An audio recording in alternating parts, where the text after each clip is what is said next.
né, para mais essa nossa reunião plenária do PT Lafayette.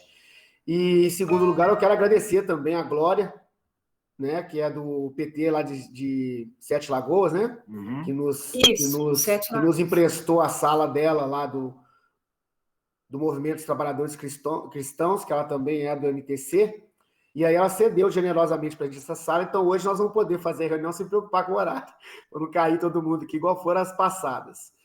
Mas o tema da reunião hoje é uma análise de conjuntura, né? Nós nos comprometemos a fazer todo mês uma reunião com análise de conjuntura, porque a gente considera que é importante que o filiado e a afiliada saiba...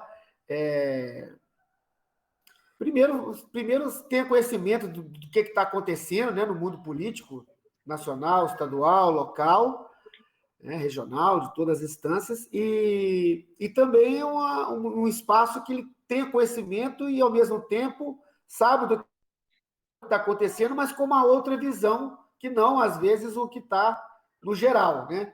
Porque a gente sabe como é que, infelizmente, a comunicação social tem sido tratada ao longo da nossa história, né? E como é que nós estamos vivendo hoje. Mas, então, eu queria começar, pessoal, lembrando aqui que eu coloquei no chat de novo, alguns dos temas de hoje, né, que a gente colocou no grupo do PT, que é para a gente falar privatização, derrota do voto impresso, CPI da Covid, o Afeganistão e outros acontecimentos importantes para serem debatidos. Então, eu gostaria de começar e queria que as pessoas que quisessem também apresentar suas análises de conjuntura fizessem a inscrição pelo chat enquanto eu falo aqui, enquanto eu faço a minha, que depois já segue essa lista do chat. Ou então, porque eu estou vendo que aqui tem o levantar a mão, ou então alguém fica no controle para, se alguém levantar a mão, saber a ordem de fala. Porque eu falando aqui, eu não vou conseguir fazer isso ao mesmo tempo. Mas eu queria primeiro começar com a análise da conjuntura internacional. Aliás, eu queria primeiro começar com a análise de conjuntura local, para depois passar para a nossa estadual, nacional e internacional. Boa noite, João, está chegando agora, Marisata. Primeiro local, pessoal. Eu queria comunicar para vocês, informar que nós fizemos uma reunião do diretório. Rodrigo também chegou aqui agora, muito bom. Nós fizemos ontem uma reunião do diretório que foi pedida pelos nossos companheiros filiados, Manuel Vespúcio e Pedrinho. Pedrinho é o nosso representante na Câmara dos Vereadores, né? E o Manuel já foi nosso vereador aqui em Lafayette numa ocasião. E eles pediram uma reunião com o diretório para poder explicitar o desejo deles desde já. Mas, ô filho, o papai está em reunião aqui, meu Deus. Desde já anunciar a intenção deles de serem candidatos a deputado federal, Manuel Vespúcio, de 2022, ano que vem. Ô, filha. E o Pedrinho a deputado estadual. É uma discussão que nós temos que fazer no PT Lafayette, tá? Eu acho que eles foram muito corretos, né? Felizes de terem apresentado isso agora, porque é o momento mesmo de mostrarem essas definições, de apresentarem essas suas vontades, e nós temos que abrir isso, porque assim como eles têm todo o direito e a legitimidade para propor os próprios nomes para essas possíveis candidaturas lá na frente, os demais companheiros e companheiras também têm essa prerrogativa, né? Essa legitimidade. E nada melhor do que a gente começar a fazer isso desde já, porque é o seguinte, na última eleição, por exemplo, o Manuel e o César foram dois filiados companheiros nossos na ocasião, que foram candidatos e eles lançaram o nome deles no dia da convenção do PT estadual. Quer dizer, eles não participaram dessa vontade dentro do PT Lafayette. Não que seja obrigado, ninguém é obrigado a fazer isso, mas eu acho que é interessante esse respaldo do PT Lafayette para que eles possam ter, inclusive, mais legitimidade na sociedade, né?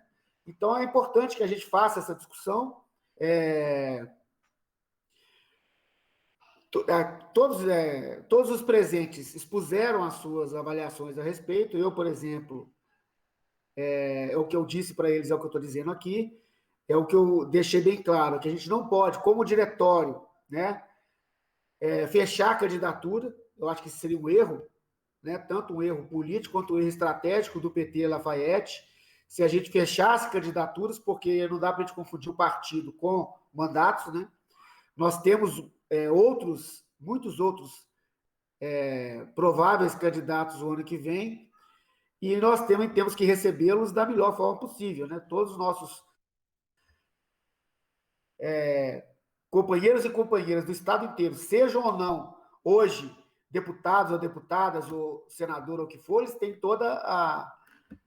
todo o espaço para poderem se apresentar aqui no PT Lafayette, e isso vale tanto para nós quanto para os demais, né, de qualquer que seja o diretório estadual, porque as eleições são estaduais, né, no caso do deputado estadual ou federal também, e também teremos eleições nacionais no ano que vem. Então, mas é importante, é bom e é importante que já tenham essa discussão sendo feita dentro dos diretórios municipais, para que a gente consiga, inclusive, auxiliar o PT nacional e o PT estadual, para que a gente consiga ter a maior número de votos possível, para que a gente tenha a maior base possível para poder auxiliar uma eventual eleição do Lula. Porque não basta a gente eleger o Lula para acabar com esse pesadelo todo que a gente está vivendo. Se a gente eleger o Lula no ano que vem, tá, contra quem quer que seja os candidatos que venham a disputar com o Lula, né, o próprio genocida ou que sejam outros, mas o Lula vence. Como agora parece que está muito certo, porque todas as pesquisas, hoje mesmo já saiu mais uma, ou ontem ou hoje saiu mais uma, foi divulgada hoje, já mostrando como é que a possibilidade do Lula ganhar em primeiro turno é real, é grande, muito grande. Ele está com praticamente o dobro de votos do atual presidente.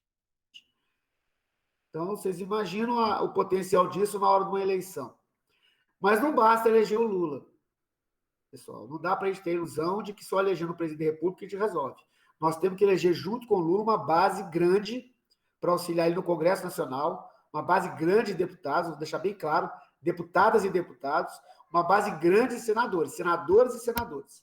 Porque se ele for eleito, como foi eleito a Dilma em 2014, vocês podem ter certeza absoluta, ou como foi o próprio Bolsonaro em 2018, né, com a base que ele está lá, com aquele bando de interesseiro corrupto que só pensam neles mesmos, no bolso deles, e não pensam em nada do país. Se a gente conseguir eleger o Lula, mas não conseguir eleger uma base forte para apoiar o Lula, o que nós vamos ter é o que a gente teve em 2014 com a Dilma e o que a gente está vivendo hoje com esse genocida no governo. Nós temos que ter uma base forte para ajudar o Lula a governar. Então já informo a todas e todos presentes, né, sobre essas intenções, e estão abertas essas conversas no PT. Eu espero que mais companheiras e companheiros venham se manifestar e a gente construa candidaturas a partir das discussões nossas aqui locais, porque não dá para a gente ignorar. Eu, por exemplo, sou contrário àquela história do voto da terra. Eu acho que é um absurdo, um erro completamente político mesmo, né? Porque o deputado ele representa o cidadão brasileiro. Então, quer dizer, o deputado se elege por Minas Gerais representa todos os cidadãos de Minas Gerais. Né? Os senadores representam os estados. Por isso é que senador tem 3 independentes do estado e deputado tem... varia, né? Minas Gerais tem 70, tem, sei lá, 70 e poucos deputados, por conta do tamanho da população de Minas Gerais. Então, isso varia de acordo com a população, porque eles estão lá representando o povo brasileiro. Razão pela qual eu acho que a gente tem que conversar mesmo, e acho que eles fizeram certo em fazer esse anúncio, e a gente tem que continuar essas conversas dentro do PT, porque aquela história, em Lafayette principalmente, mas todo lugar está com isso, mas em Lafayette principalmente, a história do voto da terra é muito forte. Então a gente tem que poder, ao mesmo tempo que eu, por exemplo, sou contrário a essa ideia, nós temos que nos aproveitar dessa ideia para conseguir mais votos para o PT. Porque ainda que a gente não consiga eleger, por exemplo, um deputado, né, ou uma deputada, estadual ou federal, mas se a gente tiver, por exemplo, 20 mil votos para alguns candidatos do PT aqui em Lafayette, é excelente, seria excelente. Se a gente aumentar a nossa votação em relação às eleições anteriores, esse que é o objetivo. Se conseguir isso dessa forma, pode ser que seja muito interessante para o PT do seu conjunto. Então, sobre o local, queria falar também, conjuntura local, análise de conjuntura. Nós estamos hoje com uma lotação de 22,22% de leitos de UTI aqui em Lafayette, é a menor lotação aí do ano, e é a primeira vez que isso acontece, né, de reduzir tanto assim a ocupação dos leitos de UTI aqui em Lafayette, e estamos com 18%, menos de 20% de ocupação dos leitos de enfermaria. Ou seja, isso mostra a importância da vacinação, pessoal. Não dá para poder cair em mentiras e fake news que a gente tem recebido na internet, de que vacinação é ruim, de que as pessoas vão estar sujeitas às variantes se vacinar. É o contrário, é exatamente o contrário. É a vacinação que provocou essa melhora no nosso sistema, porque nós ficamos com o sistema esgotado 100% durante 6 meses. Desde janeiro, aqui em Lafayette pelo menos, desde janeiro a gente tinha praticamente 100% de ocupação das UTIs o tempo todo, e 60%, 70%, 80% de ocupação dos leitos de enfermaria, sendo que chegou também em momentos que teve 100% dos leitos de enfermaria, não tinha espaço para mais ninguém. Então, ou seja, isso mostra a força da vacinação, e a vacinação só foi dada para imunização completa para 20% daqui dos habitantes de Lafayette, como é no Brasil inteiro, porque Lafayette, infelizmente, está com uma média menor do que as demais cidades. Nós temos a menor média de vacinação de toda a microrregião Centro-Sul de saúde, né, do estado de Minas Gerais, que é a qual a gente faz parte aqui em Lafayette. Então, Barbacena tem mais vacinação, São João do Rei tem mais vacinação, Ouro Branco tem mais vacinação, Congonhas, Entre Rios, a região inteira. Todo mundo está vacinando, está com situação melhor do que a gente. Por exemplo, Rispera, por exemplo, se eu não estou enganado, já está vacinando o pessoal com menos de 30 anos.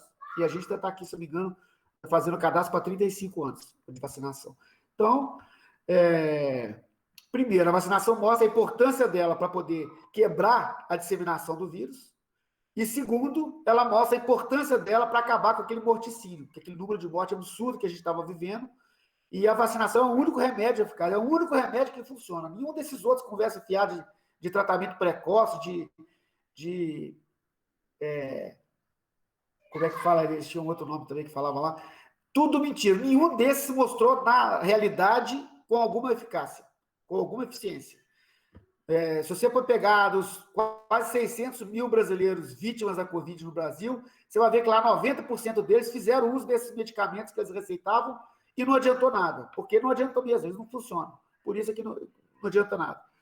Mas se as pessoas continuarem insistindo nisso, infelizmente, quanto mais tempo a gente demorar para vacinar todo mundo, mais tempo vai demorar para essa pandemia ser derrotada, né, ser combatida de uma forma que a gente possa conviver ainda com o vírus, né, que ele não vai acabar completamente, mas a gente possa conseguir viver em sociedade de uma forma mais normal, vamos dizer assim, como era até 2020, quando começou essa pandemia aqui no Brasil.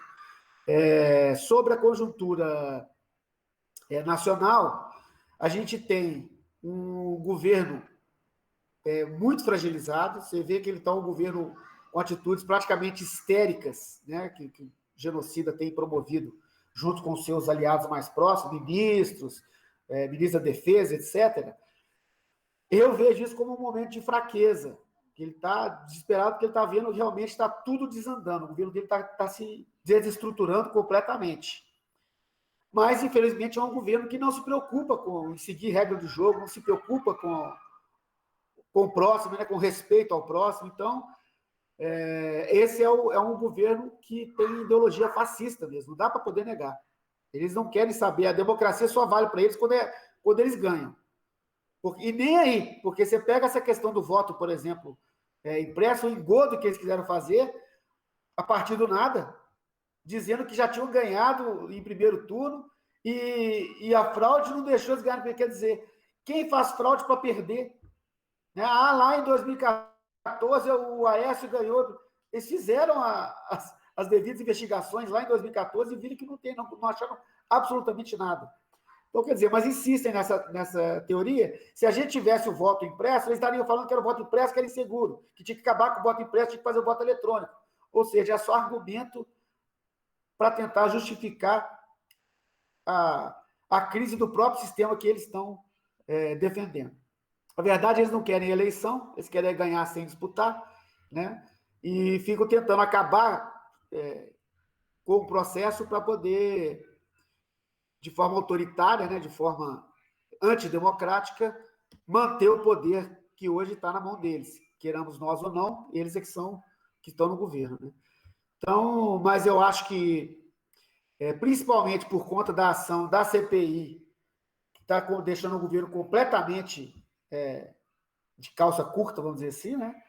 E por isso que ele está com essas atitudes, e eu acho que não vai prosperar, como não prosperou o voto impresso, não vai prosperar as mudanças que estão querendo também na questão das regras eleitorais para o ano que vem, porque todas as mudanças, para valer para as eleições do ano que vem, elas têm que ser feitas até o dia 2 de outubro, que é o dia um ano antes da eleição, e eu não acredito que eles vão conseguir passar, nem essas reformas que eles passaram na Câmara, eu acho que no Senado não vai conseguir, nesse prazo de 1 mês e meio, menos de 1 mês e meio, eles vão conseguir aprovar isso tudo para o presidente fazer a sanção e aprovar. Então, nós estamos vivendo essa insegurança, mas eu acredito que isso tudo é cortina de fumaça para tirar o desespero do governo deles com o quê? Com as denúncias contra eles, que a corrupção deles foi desvelada, né? A corrupção deles agora está evidente, eles não têm como esconder mais. E ao contrário do que eles acusam, a deles a gente tem provas. Né? Então, você pega, por exemplo, as investigações da própria Polícia Federal, controlada pelo governo federal, o que é que mostraram sobre as fake news. Estão enforcando eles, ao tirar o dinheiro das empresas, dos negócios que circulam a esse sistema de fake news, certamente eles vão ficar muito prejudicados. E isso foi direto na porta do presidente da República. Não é só filiado, não é só apoiador do governo dele, nada disso. Ministro, não.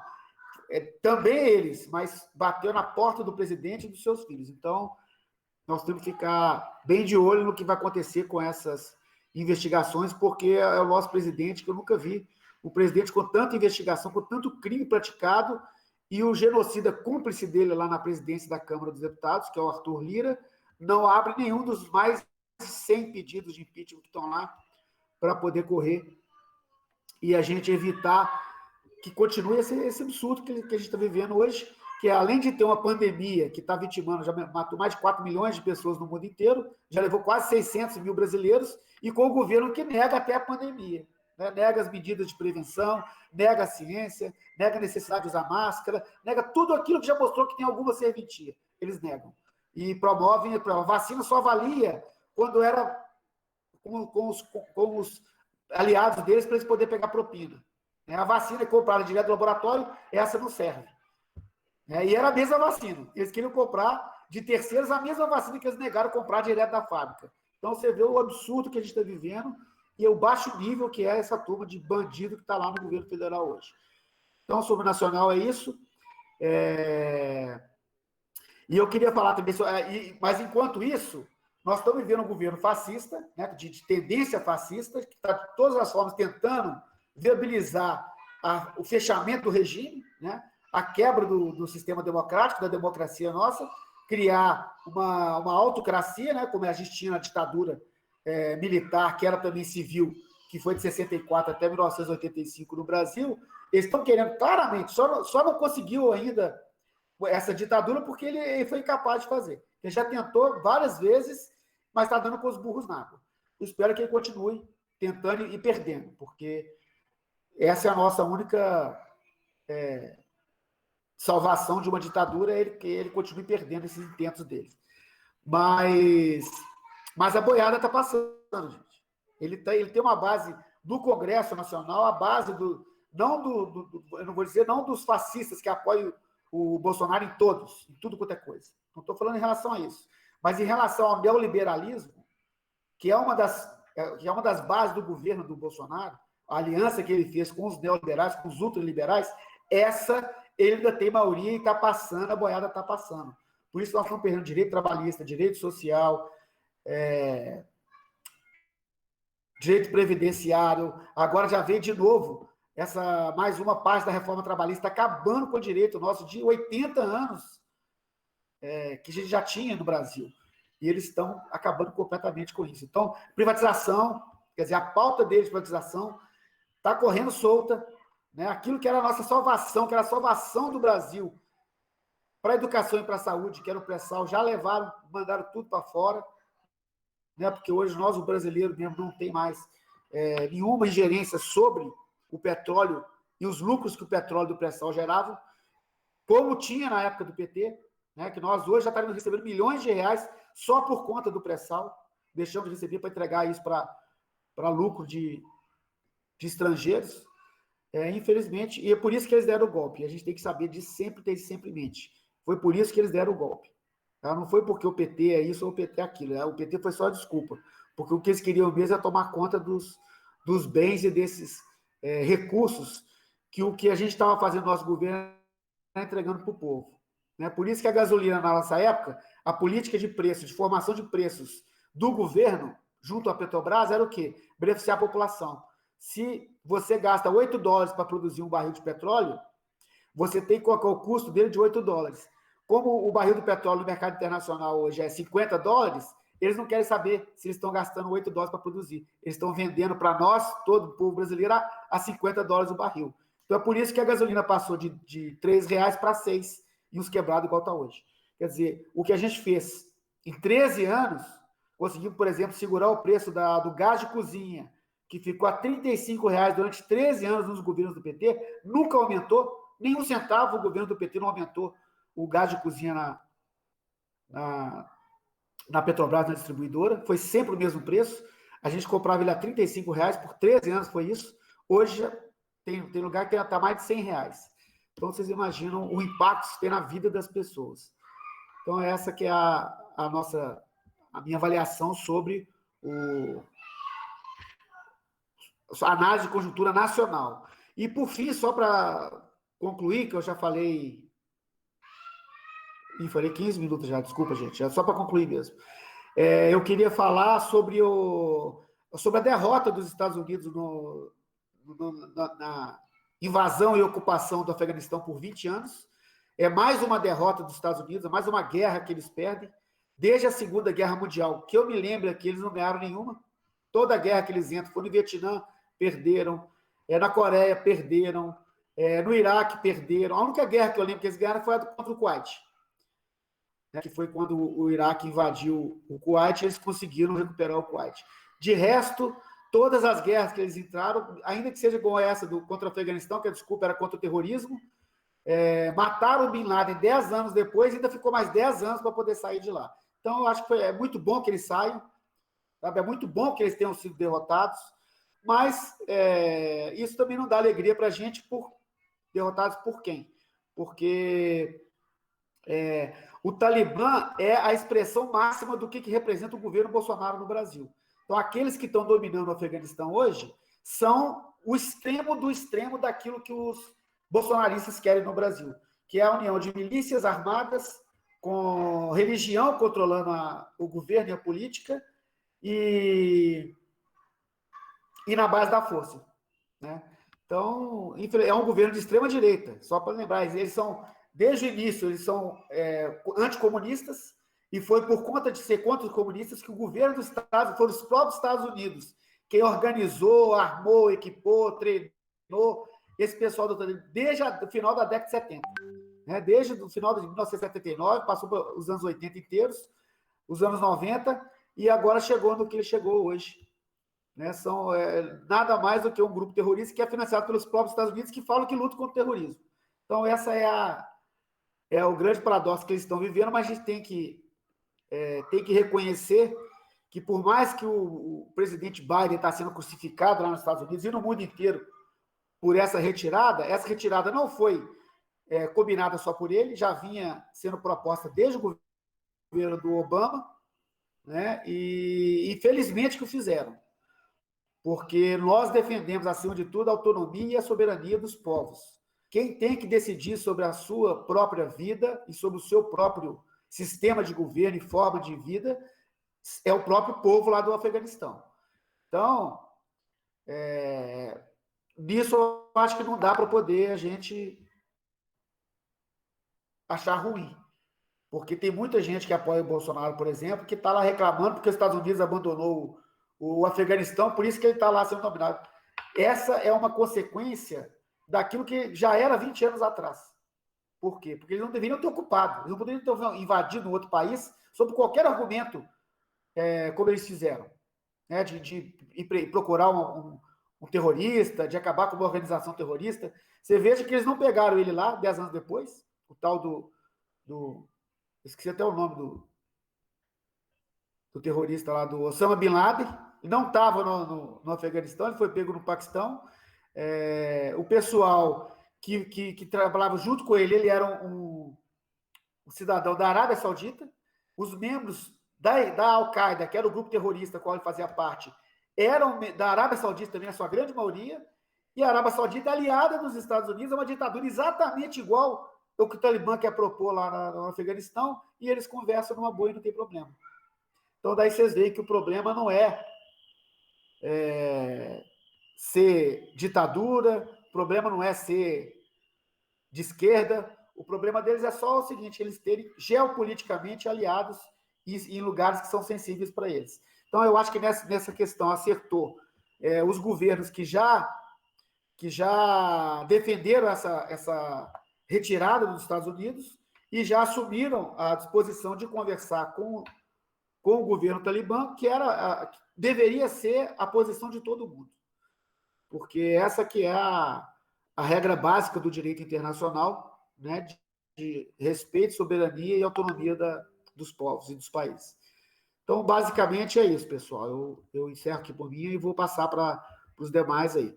Vou dar para vocês o mesmo tempo, porque eu acho que não é justo que eu fale 20 minutos e vocês não possam também falar. Então, vamos lá. Primeiro foi o Francis. Tem até 20 minutos, Francis. Vai lá. Não, mas aí eu prefiro que, se alguém puder olhar o tempo, eu prefiro falar em Não, eu 5 vou olhar o minutos. tempo. Eu estou dizendo que você tem até 20 minutos. Pode ficar. Não, Marcelo, não estou dizendo que ele vai falar 20 minutos. Eu estou dizendo que tem, como eu falei 20, eu acho que é justo. Então, eu não vou ficar contando o tempo seu, só vou ficar lembrando. Só vou ficar lembrando, é isso que eu estou dizendo. Tá. Tá bom então. Em geral, você, como presidente do partido, você faz uma introdução, abre o leque, né? E a gente vai debatendo em cima ou trazer outras notícias. Em relação ao Manuel Vespucci, o Pedrinho, para deputado federal e estadual, o Manuel não vou falar muito, porque se da outra vez ele decidiu sozinho, então vai ser meio difícil a gente avaliar, discutir dentro do partido, né? Ele mesmo sabe que que o Padre João, deputado federal, tem 3 mil votos aqui, é o mínimo que ele teve, ele já teve 7 mil votos, né? Uma média de 5 mil votos em cada eleição. E realmente abaixou a votação do Padre João, deputado federal, pelas candidaturas do Manuel e do Major. Do Major, esqueci o nome dele agora. Então, mas aí faz parte, né? Eu acho César. faz parte, não tem, né? Como é para o partido, se a gente olhar ao lado do partido, se somar os votos do Major com do Manuel com o Padre João, então dá mais do que só fosse só o Padre João aqui em Lafayette. Então não tem, né? Não tem como ficar discutindo contra uma lógica partidária. Em relação ao deputado estadual, apesar que eu acho que o Pedrinho também é um nome muito bom, eu acho que o Pedrinho já é mais aberto, né? Ele, da outra vez, já foi sondado para ser candidato a prefeito, depois ele percebeu, né, que o Alvo estava mais preparado, principalmente a nível administrativo, ele tem um peso mais político, né? Político no sentido de voto. Mas não sei se ele teria mais votos que o Alvo, isso aí não tem como saber, né? Então, o Pedrinho, eu acho que ele está certo. Se não tiver outro candidato a deputado estadual, né, do nosso partido, Uai, então ele tem esse direito, depois de 5 vezes vereador, não é? É uma pessoa que até engrandece o nosso partido, né? E se ele tiver 5.000 votos, ele vai ter muito mais que o Leleco. O Leleco é muito difícil, ele mesmo se a gente não tivesse candidato a deputado estadual, eu acho que da outra vez não tivemos, né? Do nosso Tivemos partido. a. Tivemos Quem foi? a. Que foi PDT, gente, esqueci o nome dela aqui Ah, não, agora. tudo bem. Não, tudo É, bem. Mas, ela foi pelo PT? Ah, foi pelo PT, isso mesmo, tá certo. A News, é isso mesmo. Então, pois é. isso, Neuza. Mas eu acredito que a News não tirou tantos votos do Leleco. O Leleco teve uma vez 400 votos, depois passou para mim, mesmo se com uma candidatura assim. Pois é, então a News, né, teve um bocado de voto também. Pois é, muito mais para o partido foi excelente, né? O partido estadual. Então, não tem como discutir muito no sentido de impedir, mas eu acho que a gente podia aprofundar a candidatura do Pedrinho, apesar que o meu candidato é o Leleque, né? Mas a gente tem que pensar no partido, né? Sou vice-presidente do partido também. Em relação à nossa região, ainda na nossa cidade, nós estamos, graças a Deus, aquela reunião com representantes da sociedade civil, preparando a eleição através de uma assembleia do Conselho Municipal de Segurança Alimentar, onde tem 8 vagas, a sociedade civil já tem até mais, né? Já tem mais candidatos. Então, da outra vez, o pessoal ficou muito preocupado, que não teria 1 ano e meio atrás, e depois veio a pandemia, e desta vez, acredito que no final do mês nós teremos, então, um time bem representativo, né? Vai ser um pouco difícil a questão da eleição. A nível regional, nós tivemos agora em Ouro Branco, apesar que a quantidade continua, eu acho que abaixo de 100 presentes no total, mas muito bem organizado e faz bem a gente encontrar companheiras, companheiros, né, das outras cidades, Congonhas, Ouro Branco, hein, junto com Lafayette. É uma sensação muito boa, né? Porque o partido não pode ser fechado, né? É bom ver os outros lutar também. Então, é lógico que da próxima vez vai ser Lafayette, né? Dia 28. Espere que, eu acho que a metade praticamente é de fora. Né? De Lafayette nós éramos 18. Agora, eu achei estranho, sempre tem o apoio para o nosso ato, o pessoal buzinando e tudo, ajuda muito, né? Está crescendo, a gente vê que é positivo. Mas tem uns que a gente não consegue entender. Eu estava atravessando a avenida para poder deixar alguma coisa no carro, e o moço falou assim para mim: deve ser um quarentão, máximo 50 anos, né, do meu tamanho, um pouquinho mais forte. Eu Cinco não minutos. entendo. Ah, tá. Então vou me reescrever. Eu não entendo vocês, é 16 anos sem fazer nada. E agora tá. Então eu falei, uai, mas tirou tudo que nós fizemos, uai. Tipo assim, e não foram nem 16 anos. Então é muito difícil a gente ver que aconteceu um tipo de lavagem cerebral, só pode ser. Eu queria entender isso melhor, como que um homem desse tamanho fala uma coisa dessa, entendeu? Numa boa, ele não ficou com raiva, porque quando a pessoa está com raiva, a gente sabe, né, que é uma reação, né? Aí até exagera, né? Então, bom, depois eu continuo me reescrevo. Pai. Beleza, França. Já te colocar seu nome aqui já então. Agora João Vicente, depois a Ana, depois o Marcelo.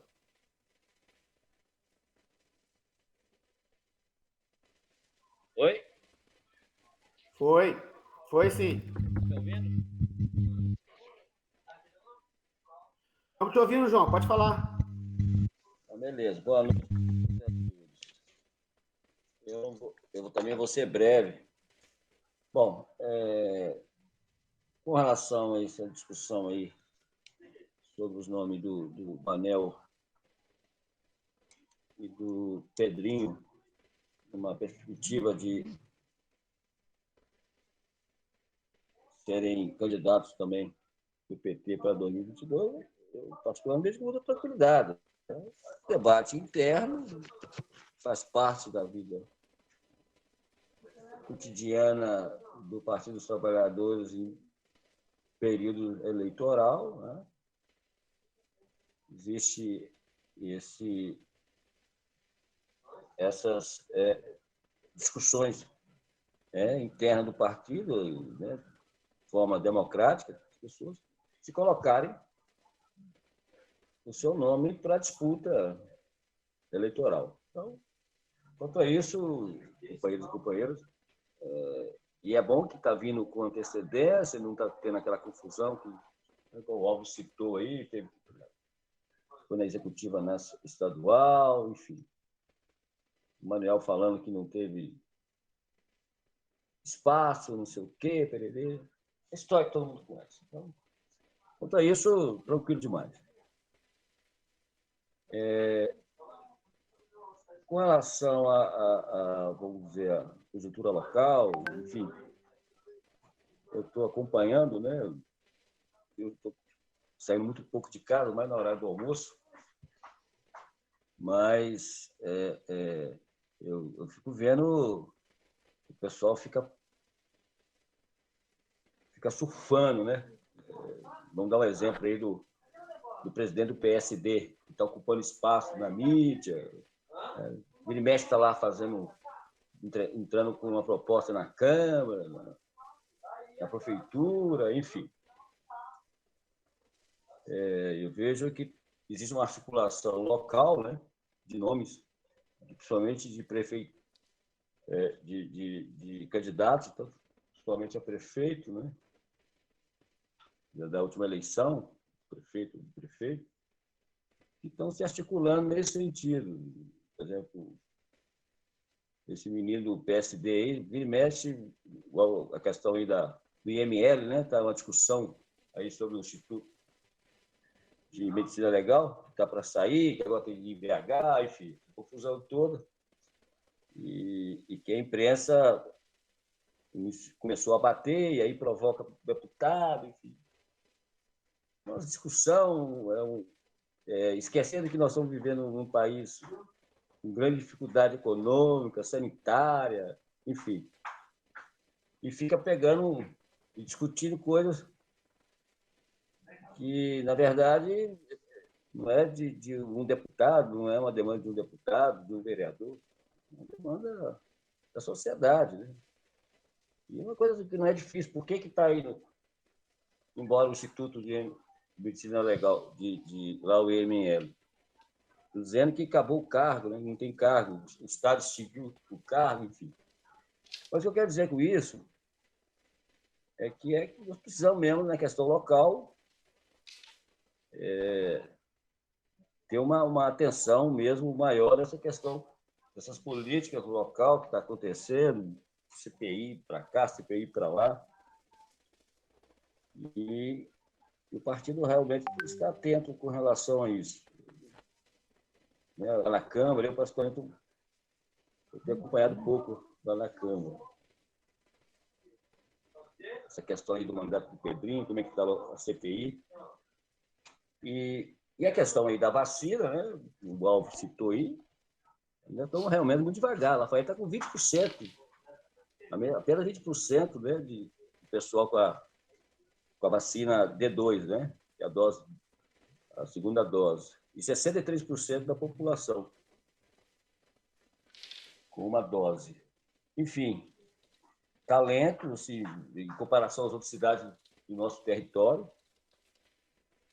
Inclusive, foi uma matéria nossa sobre questionando essa lentidão das vacinas aqui em Lafayette com relação às outras cidades, as cidades mais com maior população aqui no nosso território.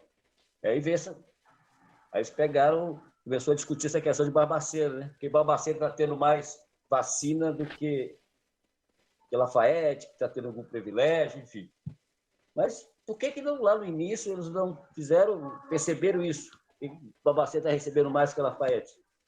Enfim, aqui em Lafayette é engraçado que todo mundo fica sendo como se fosse os donos da verdade, os que sabem tudo, e eles sempre querendo se apropriar acompanhar dessa realidade, né?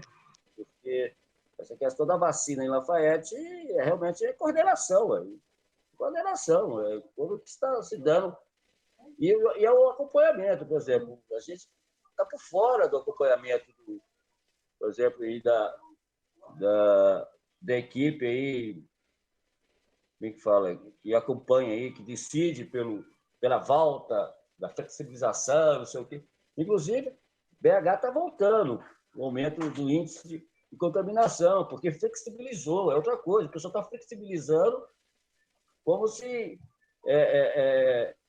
a pandemia já estivesse indo para o saco. E não é verdade, nós estamos na terceira onda. As grandes capitais estão vivendo a questão lá da Delta, que graças a Deus ainda não pintou por aqui.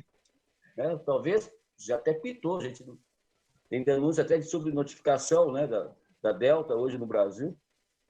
Então, assim, eu percebo que a questão da vacinação aqui na Bahia falta uma coordenação mesmo boa. Por exemplo, então, não centralizar as vacinas, alegando de que centralizando você consegue controlar mais as vacinas.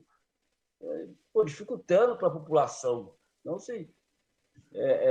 Lafayette é complicado esse processo aqui das vacinas. Eu tenho crítica com relação a essa coordenação aqui da saúde aqui com relação à vacina.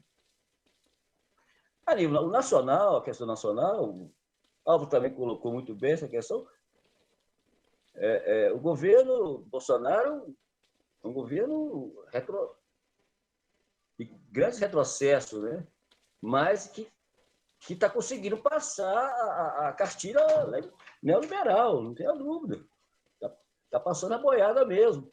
E é claro que aquelas pessoas, que segmento que votou, inclusive o segmento da elite, enfim, que votou no Bolsonaro, eles estão se articulando, inclusive contra o Bolsonaro, claro, mas lá no Congresso eles estão de mão dada com esse projeto do neoliberalismo.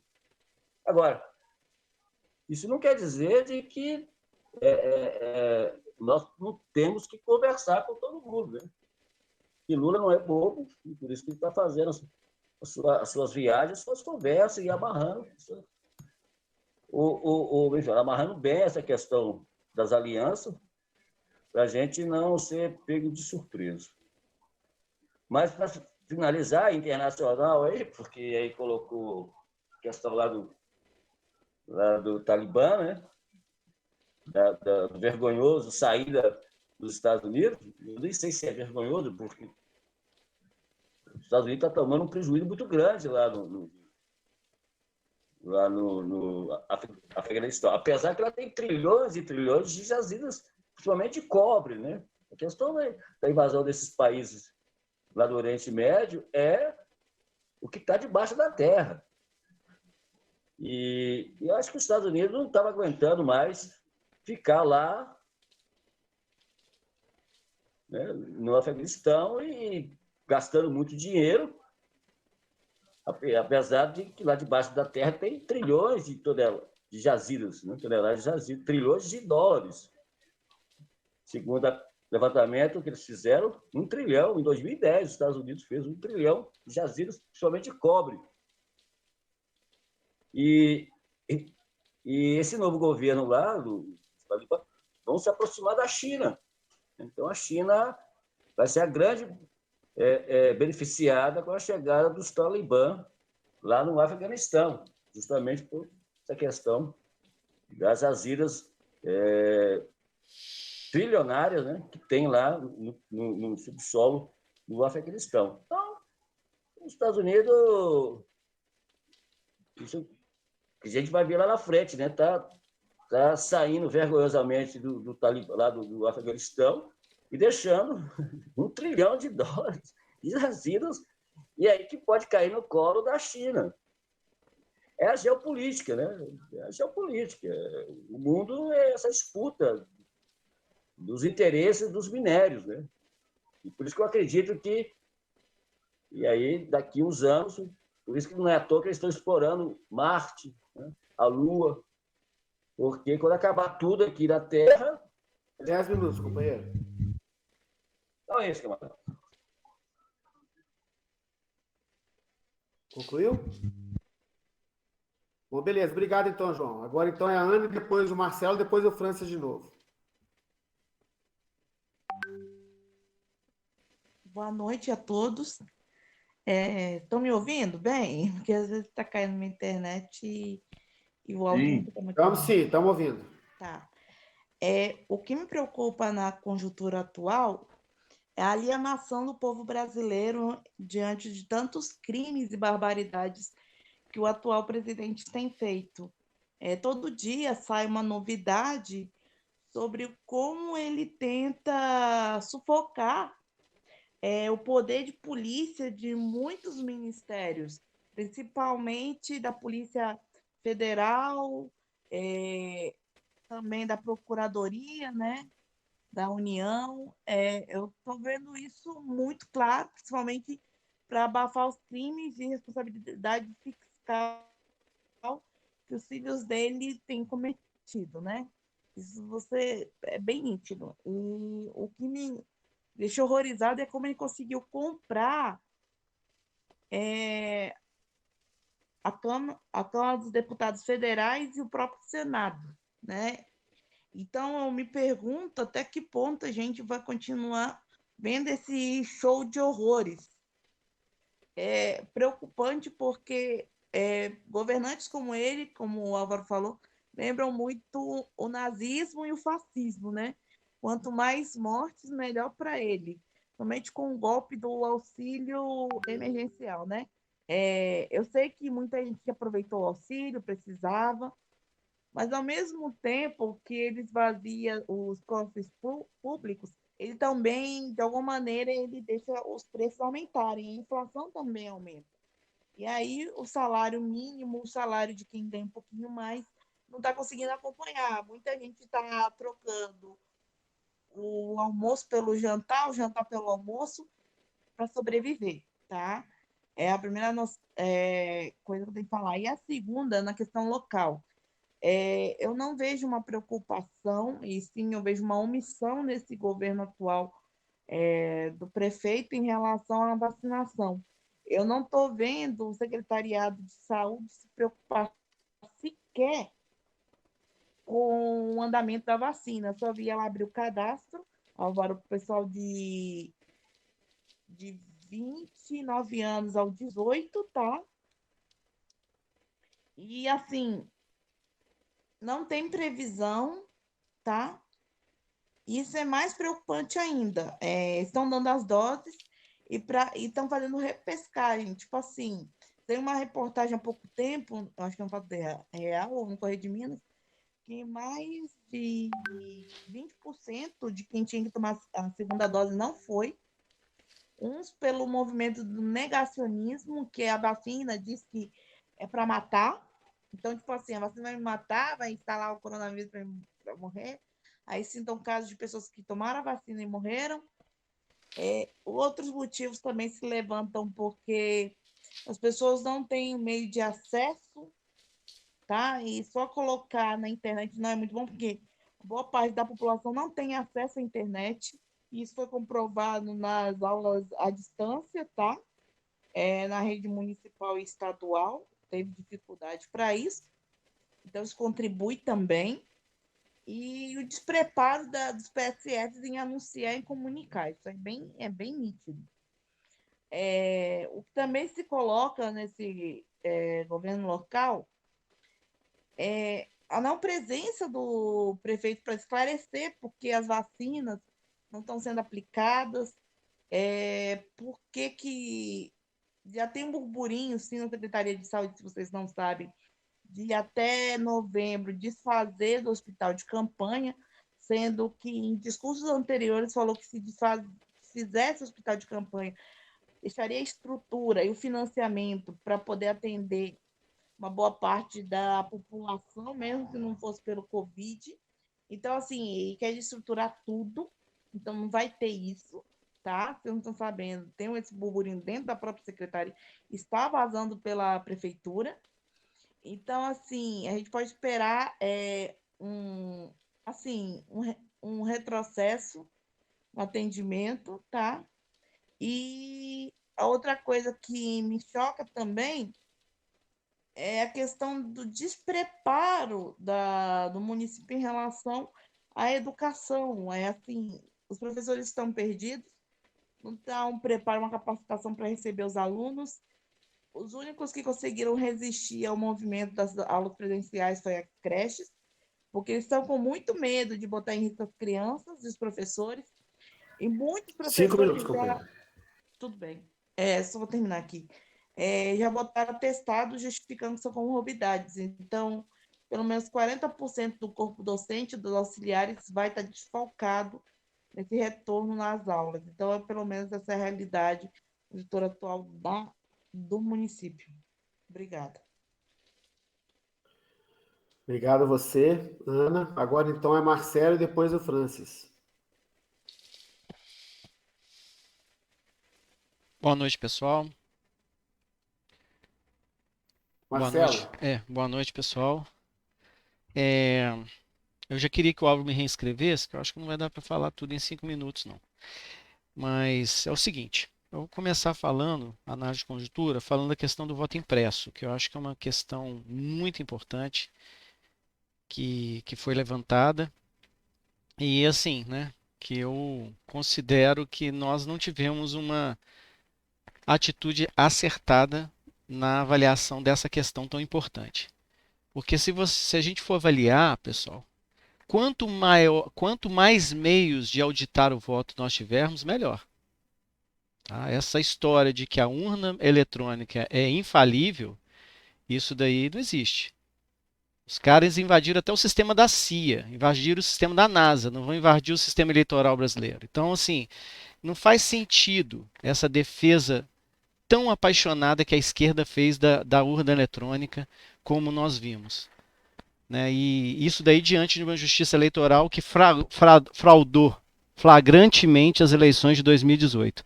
Então, eu acho muito contraproducente hoje a esquerda ter se alinhado a Barroso, a Fux, a esse pessoal todo, numa defesa da urna eletrônica, só porque do outro lado está o Bolsonaro. Né? Eu acho que o comportamento melhor para a esquerda nesse ponto seria denunciar o Bolsonaro, porque ele quer o voto impresso para tumultuar a eleição. Essa é a intenção do Bolsonaro. Mas alegando, sim, que quanto mais meios tiver para o povo auditar o seu voto, melhor. Mas que essa discussão não tem nenhuma condição de ser feita agora no governo Bolsonaro. Essa era a discussão que a esquerda deveria ter levantado. Porque o que nós fizemos com essa defesa da urna eletrônica foi legitimar e validar a justiça eleitoral brasileira como um todo, usando a urna eletrônica como bode expiatório. É isso que a gente conseguiu. E está claro que esses mesmos juízes, eles vão fazer de tudo para fraudar as eleições de 2022, para nos roubar. E aí eu quero ver qual vai ser o nosso argumento para denunciar essa fraude de 2022, que vai ter. Eles vão tentar. Barroso vai tentar, Fux vai tentar, o Rosa Weber vai tentar, eu não tenho a menor dúvida disso. Então são essas atitudes nossas equivocadas que criam problemas seríssimos para a gente a curto, médio prazo. Porque a gente perde o poder de questionar o sistema quando a gente defende ele com tanta veemência por coisas pontuais. Porque a defesa não foi da urna eletrônica, pessoal.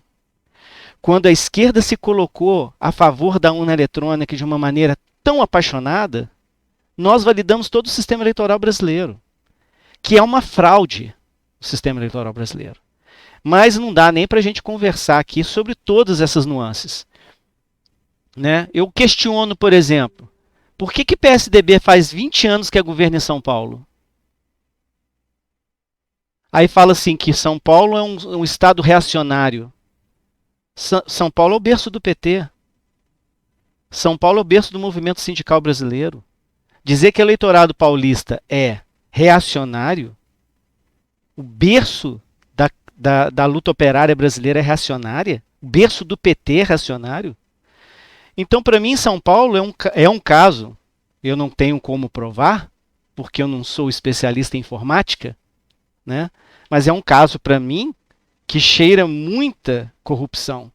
Porque a gente viu o que o Aécio fez aqui em Minas Gerais. Aparelhou o estado de Minas do Tribunal de Contas até a faxineira do do TRE, e o PSDB deve ter aparelhado aqui em Minas.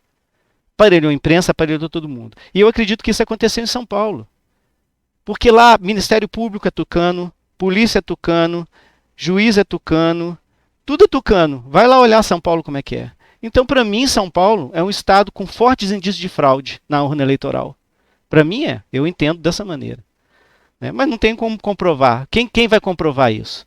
Então, quando eu olho essas questões do voto impresso, eu acho, por exemplo, que não é fazer defesa do Bolsonaro. Nós devemos denunciar o Bolsonaro. Mas eu estava olhando aqui, pessoal,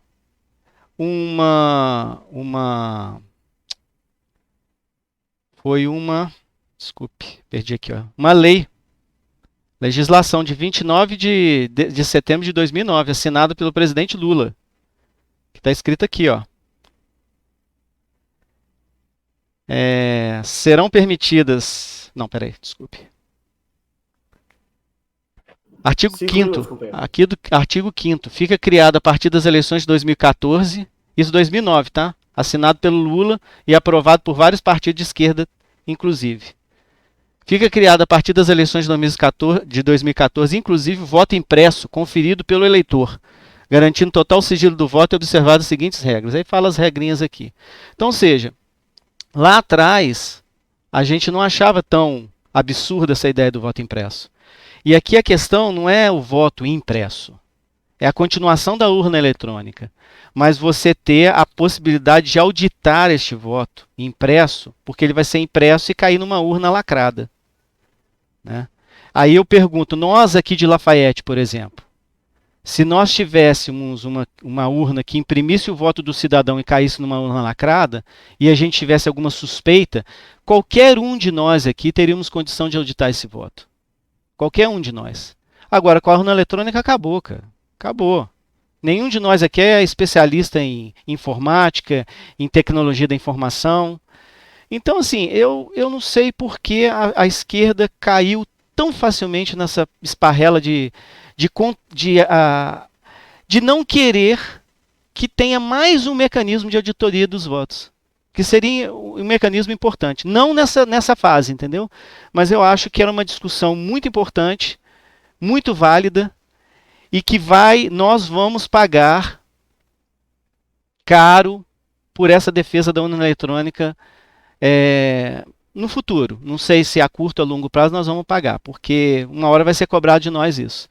E aí vai falar que nós somos contra a possibilidade de ter uma versão impressa do voto que seria facilmente auditável.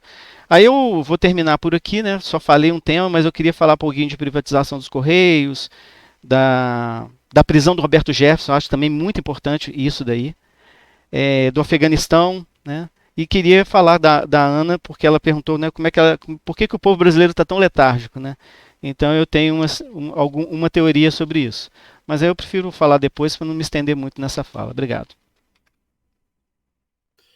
Beleza, já está inscrito, de qualquer maneira. Agora, então, é Francis, depois Marcelo, depois João Vicente e depois eu. Então, sobre Lafayette, eu queria também aproveitar, né? Nós vamos ter vamos falar, abertura de um novo grupo de capoeira, sábado que vem, às 15 horas, naquela pracinha do Clube Carijós, não é perto da nossa sala do PT. Por ser do lado de fora, né, eu acredito que, tendo todos os cuidados, a gente pode ter um pouco mais gente. Também é a época que já abriu um pouco mais, né? Tem a questão verde aí e tal. Então, todo mundo que gostaria de participar da capoeira está muito convidado, mas é bom também dar um apoio, né? O nosso filiado, a gente só uma presença, dar uma passada lá, de repente está na cidade, está no centro, dá um apoio entre 15 e 17 horas. Na verdade, eu tenho mais perguntas que eu queria fazer, porque eu tenho uma semana, ou quase 10 dias, que eu não estou acompanhando mais o noticiário, nem os grupos, porque eu estava resolvendo umas questões particulares. Uma delas, que é muito importante, um curso que foi obrigado a fazer para adotar, né, para poder efetivar a adoção do termo. Isso é 30 horas. E tinha que fazer isso até domingo à noite. Graças a Deus. Tirei 97,6, valendo 100 pontos. Então, foi esse, como que chama, muito puxado, mas a gente aprende sempre alguma coisa, e bastante coisa nesse caso.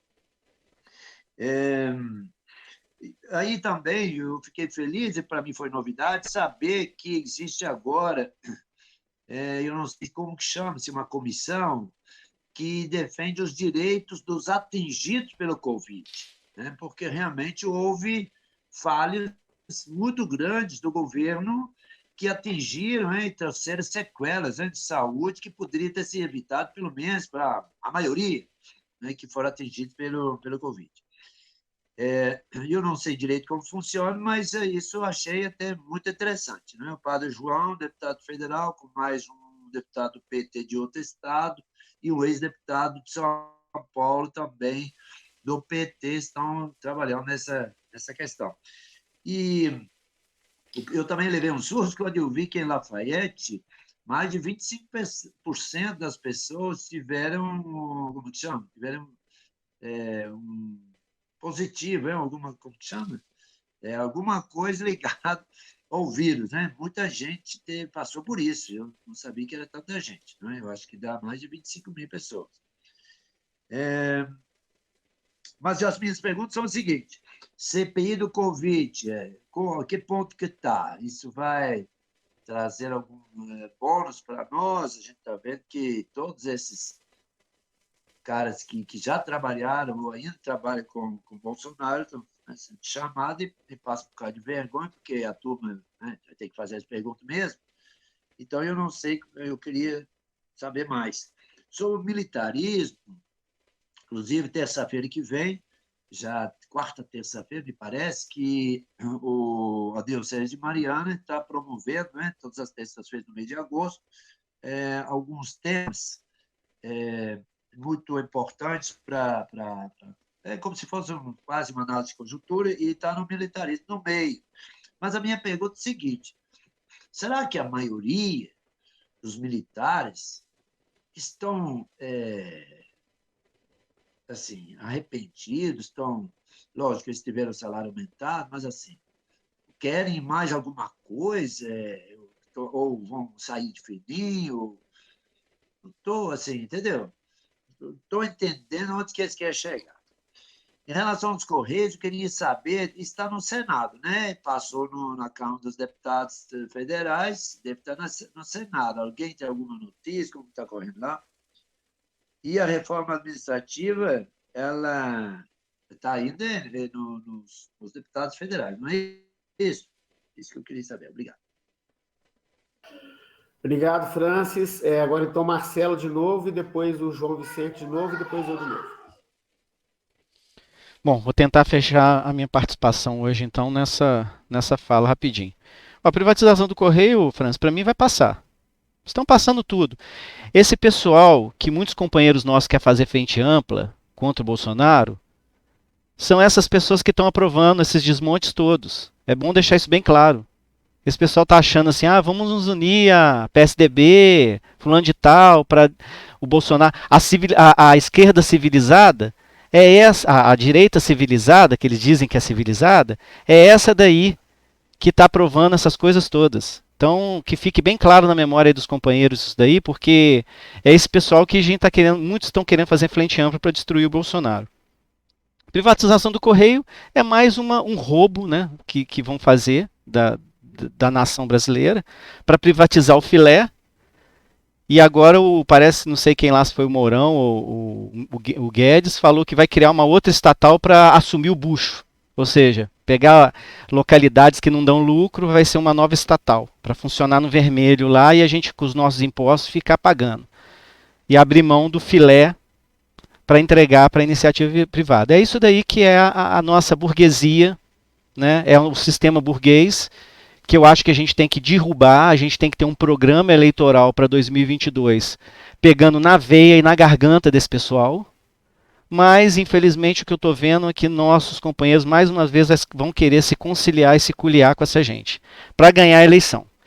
Enfim, está aí posta a situação. Vão passar a boiada, não tenho a menor dúvida disso. Até os funcionários dos Correios já não estão mais querendo fazer greve. Ou seja, é uma derrota geral. E a esquerda não está tendo capacidade de encantar, né? Entre aspas, não gosto muito dessa palavra, de encantar ninguém. Porque você não vê movimento nas ruas, as pessoas letárgicas, muita gente apoiando hoje o nosso movimento, mas aquelas buzinadinhas assim tímidas, um joinha lá dentro do carro, enquanto esse povo, tamanho desastre que está acontecendo, era para todo mundo estar na rua, desculpe o termo, pessoal, mas quebrando tudo. Não estou incentivando nada, não, mas assim, é muita destruição, é muito roubo, é muita zombaria com a cara do povo brasileiro. E eu fico pensando que se fosse, né, se fosse em outro país a gente estaria louvando as pessoas quebrando tudo. Mas aqui no Brasil, infelizmente, é essa paradeza. A prisão do Roberto Jefferson, que eu acho interessante levantar essa questão, é mais uma cortina de fumaça, né, do nosso nobre judiciário, né, que fica prendendo esses lambarizinhos aí. Em vez de o Bolsonaro fez homenagem ao golpe militar, os militares fizeram homenagem ao golpe militar, STF não fez nada. Aí vem um lambarizinho lá, que é o Roberto Jefferson e o Daniel Silveira, falando merda. Aí eles vão lá e prendem essas pessoas para mostrar que não, ninguém vai zombar da democracia debaixo dos nossos narizes. Ou seja, é um grande teatro, né? E a gente cai mais uma vez nisso daí, apoiando esse tipo de coisa que amanhã vai ser usado contra a gente, tá? Não se enganem. Quando eles falam que não é permitido questionar e criticar as instituições brasileiras, ele está tirando da gente essa condição amanhã da gente questionar. Tá? Ah, mas porque ameaçou o STF? Ah, porque não pode ameaçar. Começa assim.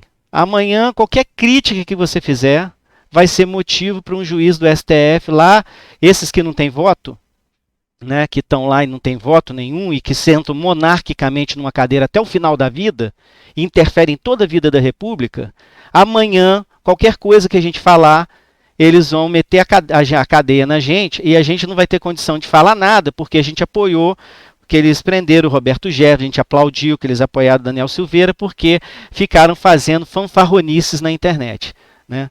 Então, é essas coisas que a gente tem que avaliar. E outra coisa interessantíssima dessa questão do Roberto Jefferson é porque a prisão dele vem quando se levanta a possibilidade do Bolsonaro ir para o PTB e disputar as eleições pelo PTB. Né? Então, é bem curiosa quando a gente olha essas manipulações. Como que a burguesia ela trabalha nos bastidores das questões, sem que a maior parte da esquerda, da militância da esquerda, tenha a menor condição disso. A gente embarca naquela retórica da mídia, né, que eles botam a mídia para metralhar, e a gente vai sem refletir o submundo e o que está por baixo dessas questões. Porque é o seguinte, pessoal, a intenção da burguesia, de parte da burguesia hoje, é desidratar o Bolsonaro. Tá? É desidratar o Bolsonaro. Mas o alvo principal é o Lula. O Lula que não pode ganhar de jeito nenhum. Eles estão tentando desidratar o Bolsonaro para ver se eles viabilizam uma terceira via. Mas essa desidratação ela tem limite. Porque se eles não conseguirem desidratar o Bolsonaro, eles vão passar a apoiar o Bolsonaro. Então eu acho que a burguesia está fazendo esses testes aí. Isso daí para mim são testes. Mas infelizmente eu também não posso me aprofundar muito nisso. Questão do Afeganistão. Tá, eu já vou encerrar. Questão do Afeganistão, uma questão muito importante, pessoal. Eu acho que a gente tem que discutir essas questões. Porque é uma derrota do imperialismo, tá? Nós temos que saudar, não estou dizendo saudar a vitória do Talibã, porque é um grupo extremista lá, religioso, nem gosto desses fanatismos religiosos. Mas nós temos que saudar o povo afegão porque derrotaram o imperialismo, expulsaram e enxotaram o imperialismo, assim como nós devemos saudar o povo vietnamita que expulsou os Estados Unidos na época da Guerra do Vietnã. Tá?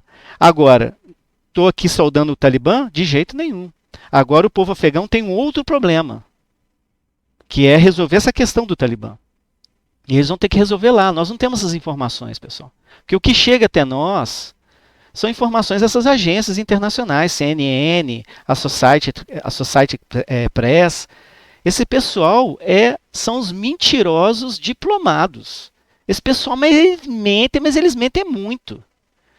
Então a gente tem que olhar sempre com muita dúvida essas informações que chegam, que o Talibã é isso, que o Talibã é aquilo, porque eles falam a mesma coisa, assim, não é a mesma coisa, mas eles falam mal também de Cuba, da Venezuela. Então esse pessoal, eles mentem assim descaradamente. E o Álvaro levantou uma questão importante aí. O Talibã e a monarquia saudita, se for olhar bem, não tem tantas diferenças assim. E eu não vejo CNN, Rede Globo, Globo News falando mal da, da, da monarquia saudita. Esse pessoal saudita, eles esquartejaram aquele jornalista, escritor lá, na embaixada deles, na Grécia, se eu não me engano. Esquartejaram o cara. Porque era um dissidente lá e era contra. Tudo bem que, né, a gente não sabe as motivações, mas esquartejaram. O grau de carnificina desse pessoal é absurdo. Então, assim, agora, uma coisa para mim ficou bem, assim, eu não vou dizer que é um fato, mas assim, ficou gritante para mim. A velocidade do avanço do Talibã demonstra ou infere que houve um amplo apoio popular a esse avanço. Então o povo afegão, entre a merda dos americanos e a merda do Talibã, se é que o Talibã é mesmo uma merda, eles preferiram a merda do Talibã. Isso para mim assim ficou bem evidente. E aquela cena, pessoal, já estou terminando, tá? E aquela cena do avião americano, o aeroporto cheio, né? Porque eles são os puxa-saco dos Estados Unidos. Os colaboracionistas, que tem em todo lugar, né? Aqueles colaboracionistas, quando viram que os Estados Unidos iam abandoná-lo, eles ficaram doidos. Invadiram lá o aeroporto. Mas são seres humanos, porra.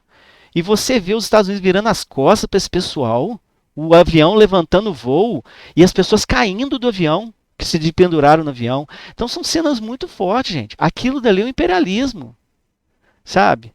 Então, assim, eu sou da seguinte convicção: nessa questão do Talibã, entre bater nos Estados Unidos e bater no Talibã, eu vou bater nos Estados Unidos, sabe?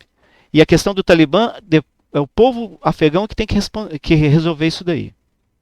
Tá? E rapidamente respondendo a Ana, que ela falou que ela não está entendendo a letargia do povo brasileiro, eu acho, Ana, que está faltando é isso.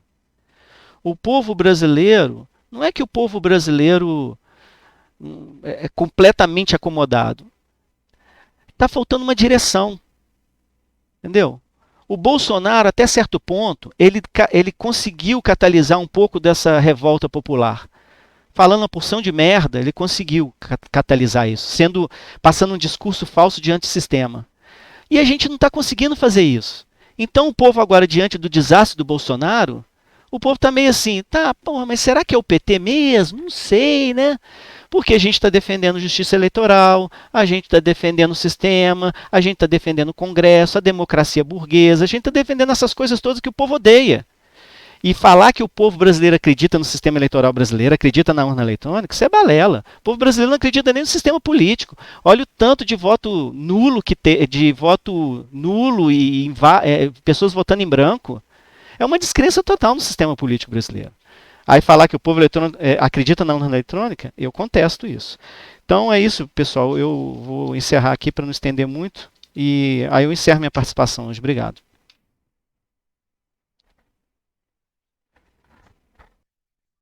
Bom, beleza, Marcelo. Agora foi exatamente uns 10 minutos aqui que já ia avisar mesmo. Rodrigo. Não, peraí, como é que é? João Vicente. Depois eu, depois Rodrigo, depois só tem nós inscritos. É o seguinte, pessoal, já são 8h46. Eu vou encerrar as inscrições agora na fala do João. Então, se alguém quiser se inscrever, se inscreva agora até o final da fala do João. Tá bom? João, manda ver. Bom, como nós somos um partido democrático, eu discordo muito da fala do companheiro Marcelo, que continua com uma fala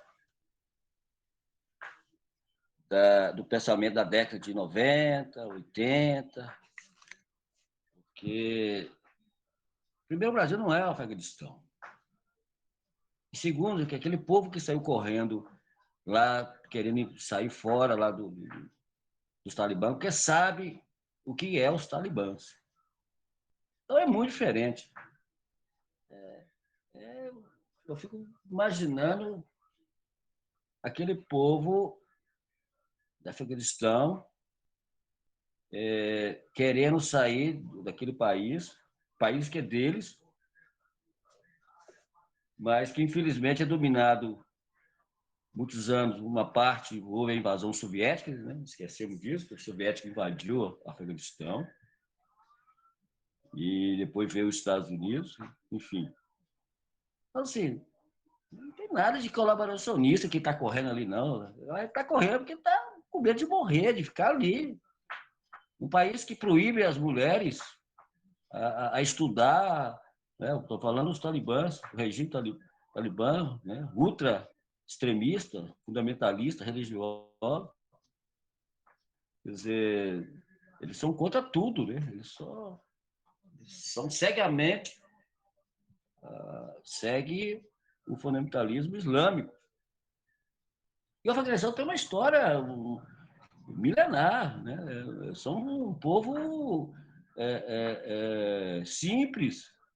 A maioria da população do Afeganistão mora na zona rural. Pô. Então, assim, sair dos Estados Unidos não foi uma derrota uma derrota do capitalismo, né? A saída dos Estados Unidos ali da África tinha que sair mesmo, né? Claro, aí eu concordo com o Marcelo que os povos são destinatários do que quer. Se quer um país democrático, se quer um país ditatorial, evidentemente que os países têm as suas elites, têm a sua composição de força, de poder econômico. Tem a China lá, a China, o comando na China é um comando duro, mas que tem uma relação híbrida com o setor empresarial. A China é uma potência que a gente nem sabe aonde que vai chegar a China. Né?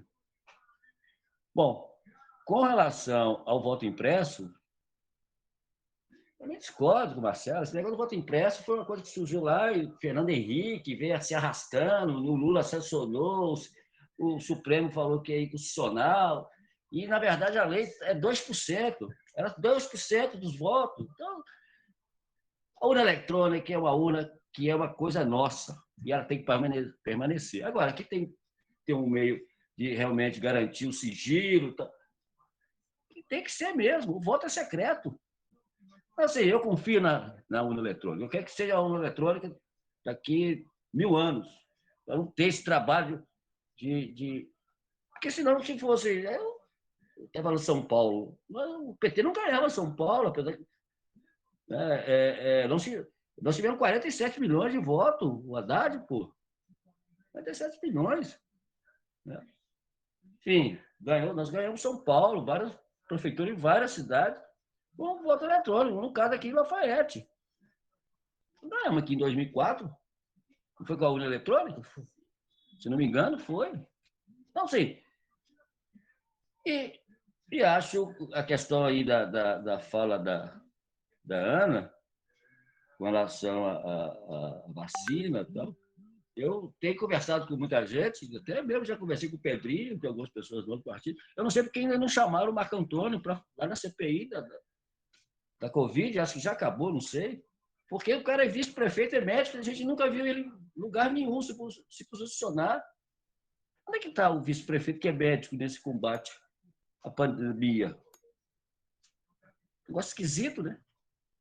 Se alguém me dizer o que fez o vice-prefeito com relação à questão do combate à Covid de Lafayette, por favor, manda um e-mail para mim aí, um zap. Então, eu acho que ele deveria ser... 5 minutos, companheiro. Só para concluir,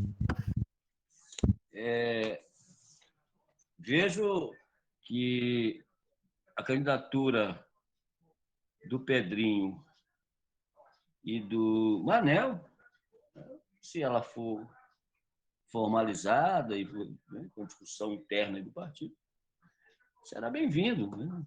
Mais 2 companheiros e também companheiros, né? Acho que nós também temos mulheres querendo também sair candidatos aí a deputado federal, estadual, para a gente discutir e ampliar mesmo essa questão da gente fazer uma bancada bacana aí, tanto no Congresso, porque realmente isso é concreto.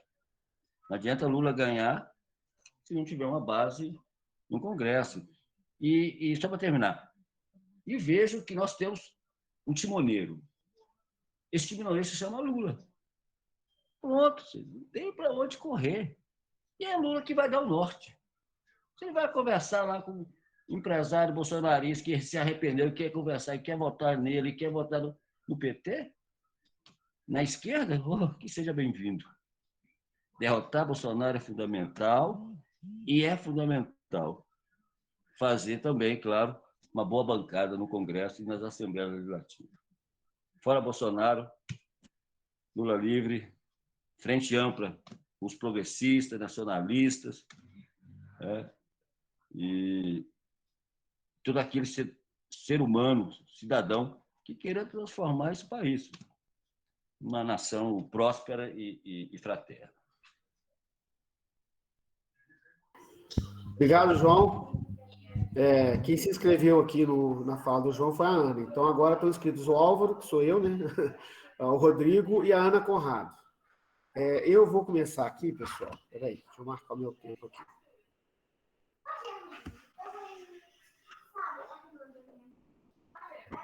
Eu pedi inscrição de novo, só para poder fazer algumas considerações, porque a gente hoje é reunião de análise de conjuntura.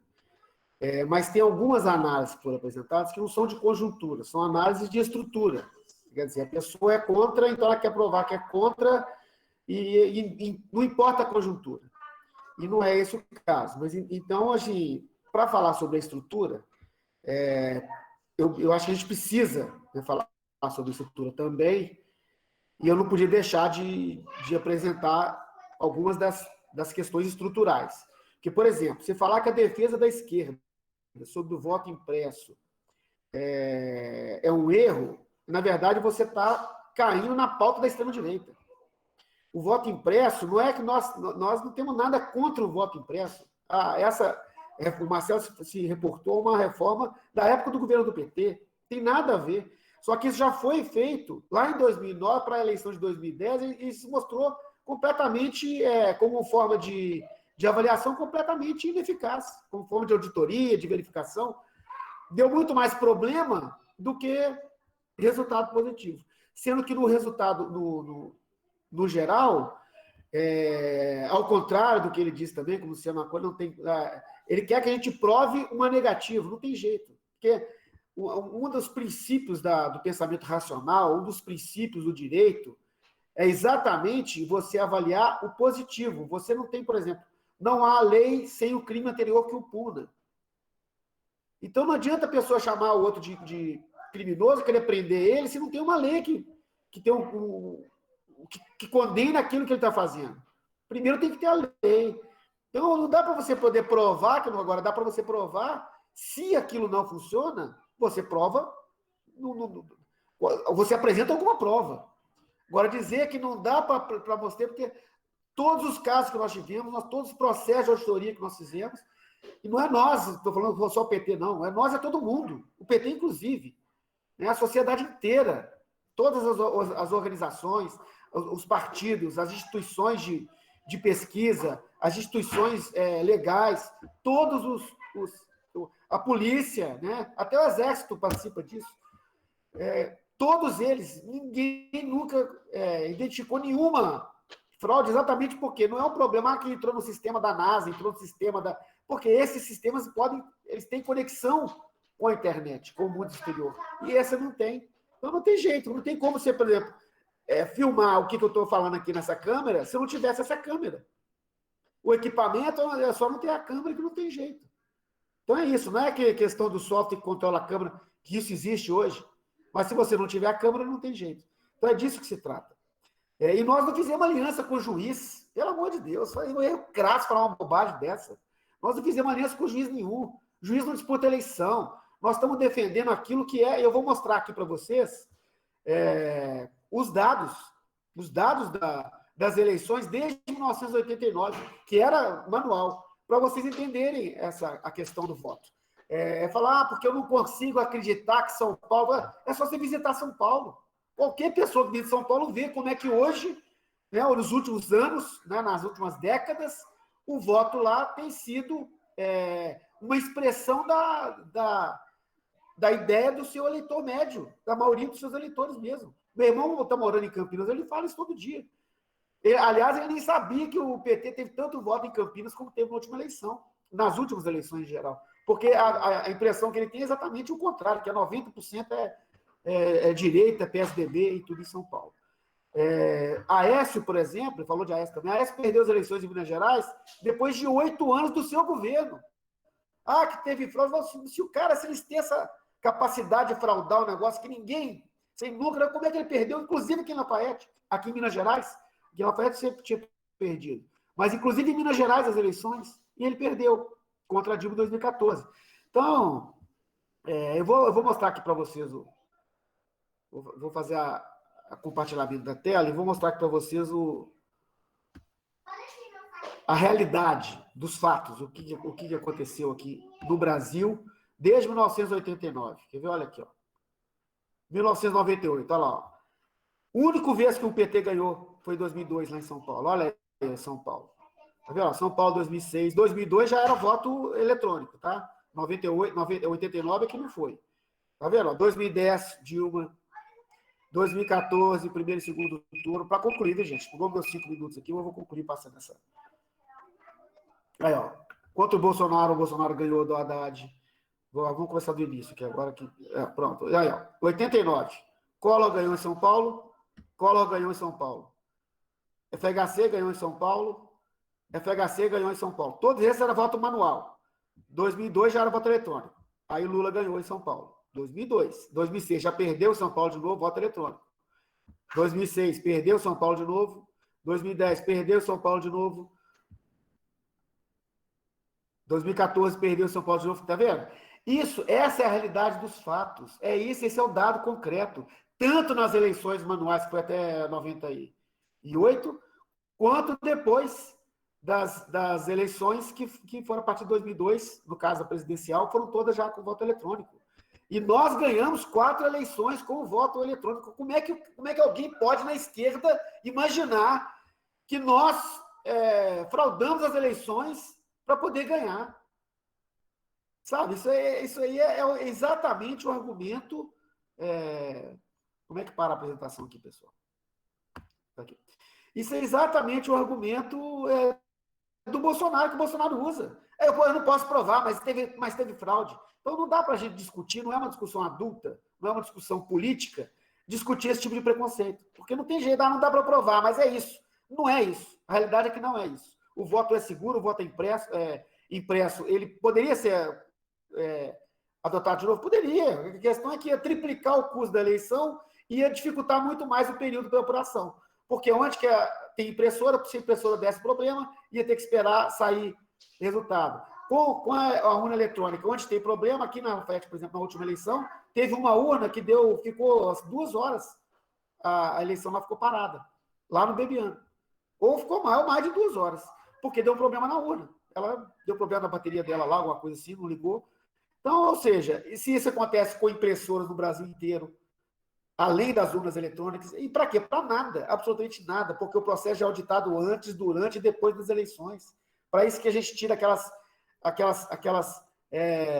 fontezinhas, aquelas zerésimas que eles chamam, né? Aqueles registros das votações de cada urna.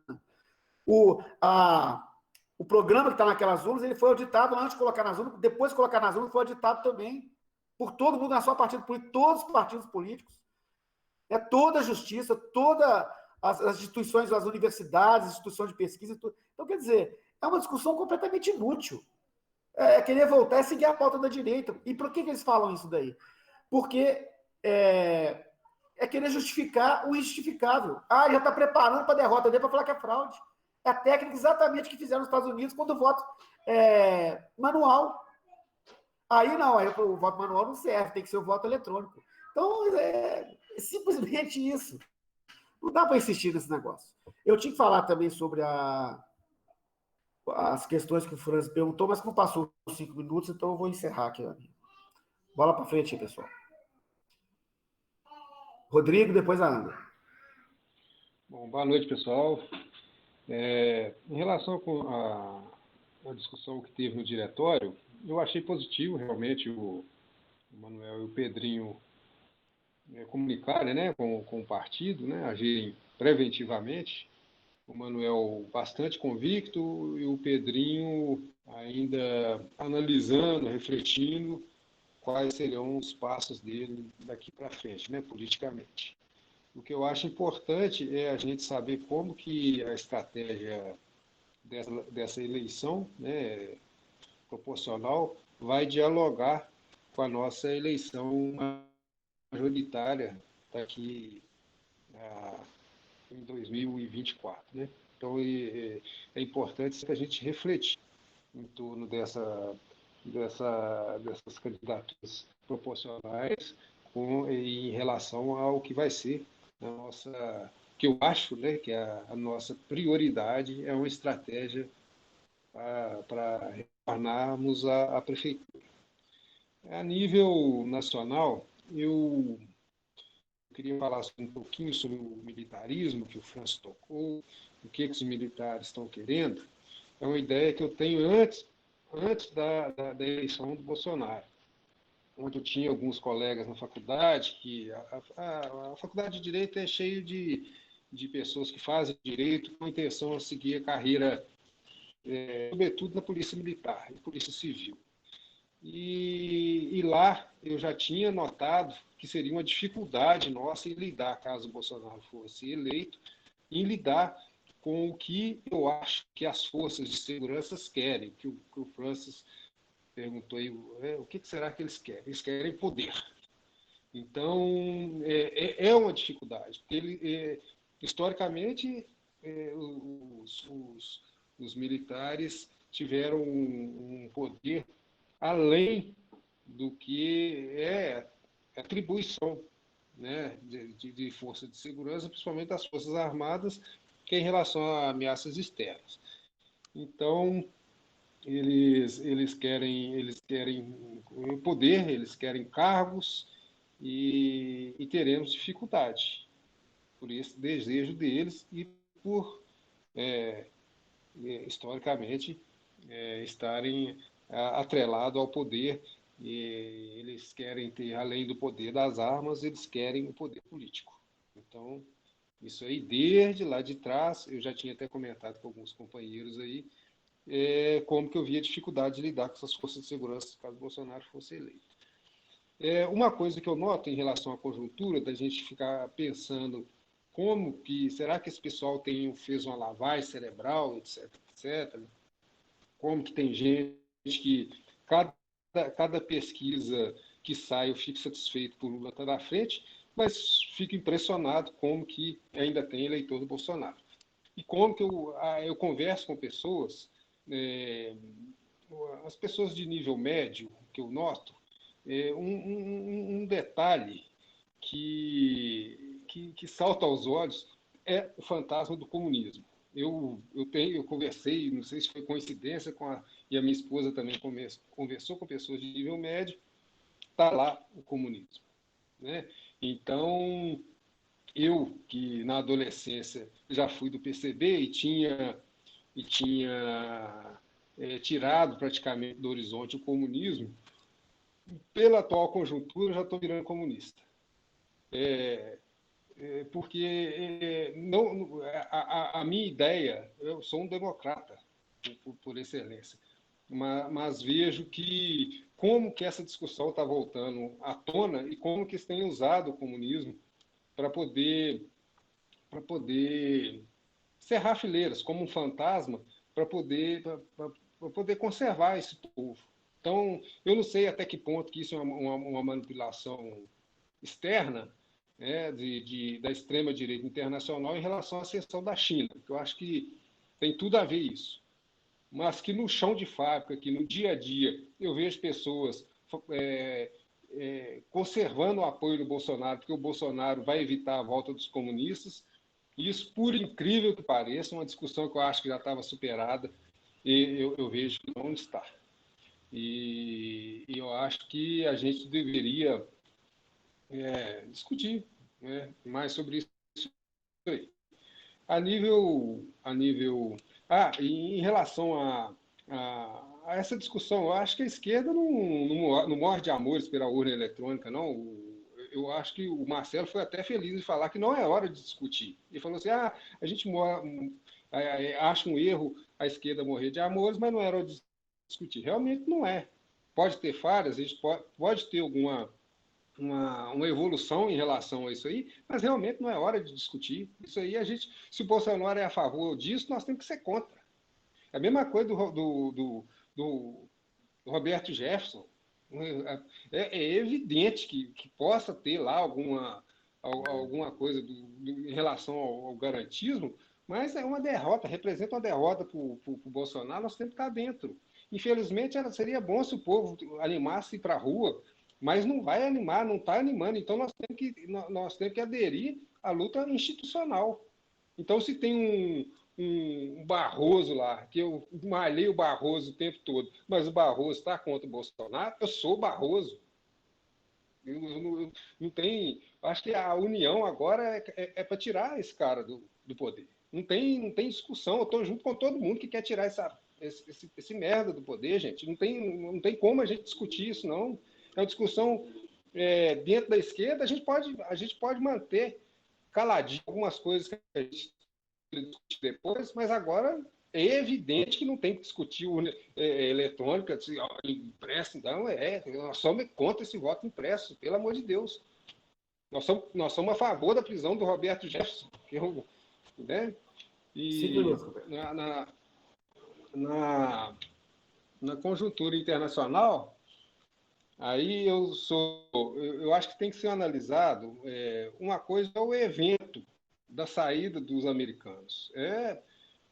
Eu delirei, porque é uma derrota clamorosa, um vexame, foi um verdadeiro vexame essa retirada das tropas dos americanos lá. E começou em maio a retirada e efetivamente retirou agora de Cabul, foram acho que 13 dias para os caras chegar na capital. Então, sem defender Talibã, obviamente, eu soltei foguete em relação a esse vexame do Império. Então, acho que a esquerda tem que comemorar mesmo isso aí. Agora, outra coisa é o que vem. O que vai ser o Talibã? Vamos ver. Tem tudo para ser pela história deles e tal, mas vamos ver o que vai ser. O que dá para ser analisado agora é esse vexame que o Império tomou. É uma derrota, representou uma derrota para eles, realmente. Essas imagens são históricas. Hoje, será que os europeus vão ver os americanos como aqueles que eles devam aderir no enfrentamento conjunto aí em alguma coisa? Então, eu achei um vexame e realmente a minha posição é isso, lógico que isso não tem nada a ver com favorecer ou ser a favor do regime, né, Talibã, né? Mas pelo menos a gente viu que a imposição soberana do povo lá, né, tirou de lá os invasores, né? Então agora vamos ter outra discussão que impere a diplomacia, que eu acho que nesse ponto a China está agindo corretamente, sabe, independente às vezes o Ocidente, que é a imprensa ocidental, quer criticar a China pelos entendimentos que o Talibã, mas acho que o caminho é esse, é a diplomacia, sem interferir no que eles querem lá, vão procurar diplomaticamente que o Talibã não haja como agiu, eles deem mais oportunidade para as mulheres, etc, etc, etc. Então, diplomaticamente, a gente pode conseguir alguma coisa, né? Mas, então, é isso aí. Enquanto o povo não vai para a rua, a gente, infelizmente, tem que ser fileira com as instituições, embora a gente saiba as falhas institucionais que existem, como que nós somos perseguidos também pelas instituições, mas enquanto o povo não vai para frente, levantar alguma dúvida sobre urna eletrônica vai estar confundindo mais o povo. O PT também agora é contra, é a favor do voto impresso. Como é que é esse trem, se o Bolsonaro é? O PT está falando mal da prisão do Roberto Jefferson, mas como assim, se o cara é bolsonarista? Então, isso aí aí sim que é confundir a população, se a gente fizer isso. Então, é esse o recado que eu queria passar para vocês aí. E, ô Francis, a rapadura estava boa, viu? Tchau. Obrigado, Rodrigo. Agora, para concluir aqui as inscrições, foi só a Ana, né? Deixa eu confirmar aqui, Ana. É isso mesmo, Ana Conrado. Gente, eu vou ser bem breve. Talvez minha posição seja um pouquinho mais neutra, porque eu penso que qualquer método de eleição, seja impresso ou na eletrônica, tem suas falhas, tá? E o voto impresso, na verdade, eu acho que é muito mais perigoso do que o eletrônico, porque a gente volta ao tempo dos coronéis, né? O famoso voto cabresto. Você impõe meio que a força, um terrorismo psicológico para a pessoa votar em você. Ah, eu te dei 1 quilo de feijão, você tem que votar em mim. Eu te dei alguns tijolos, você tem que votar em mim, entendeu?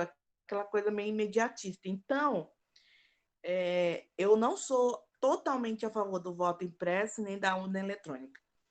E então, nessa parte eu fico neutra, porque o que eu quero que prevaleça é a democracia brasileira. Nessa parte eu sou um pouquinho mais, eu tenho ressalvas, tá? Para falar. Mas quanto à conjectura atual, o que a gente pode perceber é um pouquinho de instabilidade no próprio, não é pouquinho, muita instabilidade no governo bolsonarista. Ele fala uma coisa e faz outra, ele não é coerente nas ações, ele não é coerente na fala. Então, é um governo muito desordenado, muito bagunçado, que nem ele garante o que ele está fazendo. Mas uma coisa ele tem, uma equipe eficiente para um louco para fazer o que ele faz. Então, o governo dele sempre foi a ideia de privatizações. Então, quanto mais privatizar, melhor, tá? A gente tem que ver isso. Vamos voltar um pouquinho com a história. A gente sabe que antes de Getúlio Vargas, na época de Getúlio Vargas, tinha muita participação do Estado, né? Muito setor público. Na ditadura militar teve muita privatização. Então, recentemente, Bolsonaro quis passar 3 leis de ditadura militar. Uma delas, para quem não sabe, deu até polêmica, era da tortura, voltar a polícia a torturar. Então, assim, ainda bem que não passou. Mas é desse jeito. Se ele puder, ele vai criar uma nova e mais reforçada ditadura militar. E a gente tem que ficar atento a isso, porque quanto mais enfraquecer a Constituição, privatizar Correios, Banco do Brasil, Caixa Econômica, as escolas terceirizadas, para ele é interessante. Quanto mais a privatização correr, mais o pobre é eliminado, mais o pobre é humilhado. Então, a gente tem que ficar atento com as leis também, porque muitas vezes a gente fica muito atento ao correio, mas esquece as leis que estão por baixo. Tipo, muita gente não sabia que ele está tentando reviver algumas leis da ditadura militar. E isso é É um princípio de um alerta vermelho, um pisca-pisca para a gente prestar atenção. Podemos focar só nos Correios, nessas situações dele. Não é ele. Eu não tô isentando Bolsonaro da sua participação no governo. Ele é culpado. Mas muito mais a equipe que está por trás dele. Quem fornece, quem fomenta as ações dele. E se continuar, se continuar do jeito que está, a gente pode ter certeza que não vai ser o PT que vai trazer uma nova Venezuela. A gente vai ser, se der doido, a gente vai ser. Eu não estou atacando, mas a gente vai ser tipo a Coreia do Norte, com um ditador maluco, com a mistura da Coreia do Norte, com o nazismo e fascismo junto, porque tá igualzinho, gente. Então, assim, isso me preocupa, porque ele não tem nenhum medo de assumir que ele sente falta da tortura, ele não sente falta de exilar quem for contra ele, controle da internet, que está muito mais acirrado, certos sites não podem ser mais abertos. E aí, daqui a pouco, gente, sinceramente, eu estou preocupada com esse futuro. E quanto ao que o Marcelo, o João falaram da letargia do povo brasileiro, é porque quanto mais precarizado o ensino e a dificuldade de acesso aos meios de comunicação, aos meios de cultura, muito mais o brasileiro é alienado. 5 minutos, companheiro. Então, assim, isso que eu resumo. Eu acho assim, vamos ficar alertas não só na privatização dos Correios, mas nas leis que estão passando e que às vezes são um pouco noticiadas no nosso meio. Obrigada. Nós que agradecemos, Ana. Valeu. É isso aí. Só lembrar que na época da ditadura militar, né, civil-militar de 64 a 85, pelo menos naquela época, os militares eles tinham uma visão nacionalista, né? Eles não privatizaram naquela época, não. A privatização veio depois da década de 80. Na época, eles pelo menos tinham essa visão desenvolvimentista da empresa nacional. E quem promoveu a privatização mesmo já foi depois, na época do Collor para frente. Só para deixar isso registrado aqui, para a gente não confundir as análises. Mas é isso mesmo. No restante é isso mesmo. O que o Francis perguntou de Correios, né? Tem a Eletrobras, mais uma penca, a própria Petrobras, como eu tinha dito. O que eles querem o neoliberalismo quer a privatização, é o seguinte, socializar os prejuízos e privatizar os lucros. É o que o Marcelo comentou, acho que o Marcelo comentou aqui hoje, alguém comentou, não sei se foi hoje aqui, agora posso estar confundindo, dos Correios que eles estão apresentando a proposta de privatizar os Correios e criar uma outra empresa para fazer o serviço dos Correios nas regiões onde não tem lucro. Quer dizer, escancaradamente entregar o lucro que tem hoje para privado, para 0,0001% da população brasileira e socializar para a gente os prejuízos. Aqueles lugares que tem prejuízo, não. Então, o governo mantém a empresa deficitária. Aí cabe ao governo. Não faz o menor sentido. Pelo menos, para não falar desde sempre, mas pelo menos desde 2003, os Correios são rentáveis. Pode pegar o balanço dos Correios anual, né, que toda empresa é obrigada a publicar. Você vai ver lá todo ano os lucros dos Correios, né, desde 2003, desde que o governo Lula subiu, que os Correios apresentam lucro. E agora, inclusive agora, estão privatizando, tem mais de R$1 bilhão de lucro. 1 bilhão, gente, 1 bilhão, é muito dinheiro.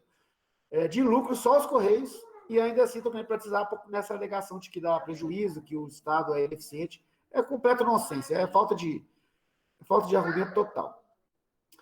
Mas, enfim, é isso que nós estamos vivendo e isso faz parte da nossa análise de conjuntura, então foi bem aplicada aqui para a gente hoje. Eu vou passar para o encerramento, eu queria saber se alguém tem algum informe, alguma coisa a falar antes da gente encerrar, por favor. Não? Então tá bom, pessoal. Então eu agradeço demais. Eu queria só falar que a próxima plenária da semana que vem é o CinePT, tá, pessoal? Então, aí é importante também o CinePT, porque abre uma uma linha de discussão aí pra gente, né? É sempre bom a gente estar antenado nisso. Aí, o pessoal da executiva, nós precisamos definir, né, qual que vai ser o documentário lá. Depois você me passa, Tema, né? Álvaro, depois Beleza. você me passa aquele vídeo lá que você falou lá, que eu esqueci o nome dele, pra eu dar uma olhada. Sobre. Da fome lá, o negócio da fome. Ah, tá. Beleza. Ilha dos Porcos. Eu vou olhar aqui e te passo. Tá, joia, então. Beleza. E foi bom, Marcelo, ter lembrado da reunião de amanhã, porque me fez lembrar da nossa manifestação de hoje, que foi uma manifestação em Ouro Branco, mas foi uma manifestação que nós fizemos em conjunto. Ouro Branco, Lafayette e Congonhas, não só os diretórios municipais do PT, que todos eles estão participando também, né, Lafayette, Congonhas e Ouro Branco, mas também sindicatos, esses outros movimentos, né, de defesa social ou de defesa do trabalhador, movimentos de defesa como esses tipo, eu esqueci que agora tipo MAB, né, de defesa da vida contra a atividade predatória, seja mineral, seja extrativista predatória. Então, várias organizações participaram dessas manifestações de forma combinada. Então, hoje nós é que fomos lá em Ouro Branco, Congonhas também, o pessoal de Congonhas, sindicato e tudo foi também lá. Dia 28, nós vamos fazer aqui em Lafayette, vai ser um sábado. Eles estão chamando de um ato preparatório para o dia 7 de setembro. Então, nós vamos fazer, que é basicamente mais um ato fora Bolsonaro, aqui em Lafayette. Sábado de manhã, nós vamos fazer lá perto da rodoviária, acho que vamos discutir isso, mas é a minha defesa, pelo menos, é que a gente faça um ato como a gente fazia lá em frente à rodoviária, para ver se mais gente agrega ao movimento, apesar de que não acho que deva ter muita aglomeração realmente, o movimento teve hoje lá em Ouro Branco, acho que foi bem eficiente nesse sentido, mas a gente precisa ter esses movimentos, precisa pressionar esse genocida que está no governo aí, e essas manifestações, pela reação daqueles que ainda apoiam o Bolsonaro, que já diminuiu muito, mas ainda tem, óbvio, sempre vai ter, né? A direita não surgiu agora e nem vai acabar o ano que vem. Ela sempre vai existir. Mas ela está muito menor do que ela estava antes, e esses atos servem até para a gente poder ver isso. Né? Você pega em 2018, por exemplo, nós recebíamos muito mais xingamentos na rua do que estamos recebendo agora. E recebia muito menos elogios do que a gente está recebendo agora. Então, é bom que a gente tenha esses atos. E dia 7 de setembro, nós estamos combinando de forma conjunta, Lafayette, Ouro Branco, Congonhas, a gente se unir ao ato do Grito dos Excluídos, que é feito há 27 anos lá em Congonhas, né, no dia 7 de setembro, dia da independência, que é celebrado em Congonhas o Grito dos Excluídos, que é para a gente poder dar voz, né, que eles, a proposta do Grito dos Excluídos é dar voz aos excluídos no dia da independência, porque o país é deles também, e se a gente puder somar aos atos de Congonhas também, a gente vai fechar esses 3 atos programados e organizados em conjunto no dia 7 de setembro. Então é isso. Obrigado, pessoal. O pessoal já tá se retirando aqui também. Eu agradeço a participação de todos e todas. Obrigado de novo à Glória, que ficou até agora aqui com a gente. Ela que cedeu esse espaço hoje para a gente, que é um espaço pago do MTC, né, da qual ela faz parte. A Glória, que é a nossa companheira lá do PT de Sete Lagoas. Então, obrigado, Glória. Obrigado, Sérgio, que teve a ideia de pedir a Glória para ceder esse espaço para a gente.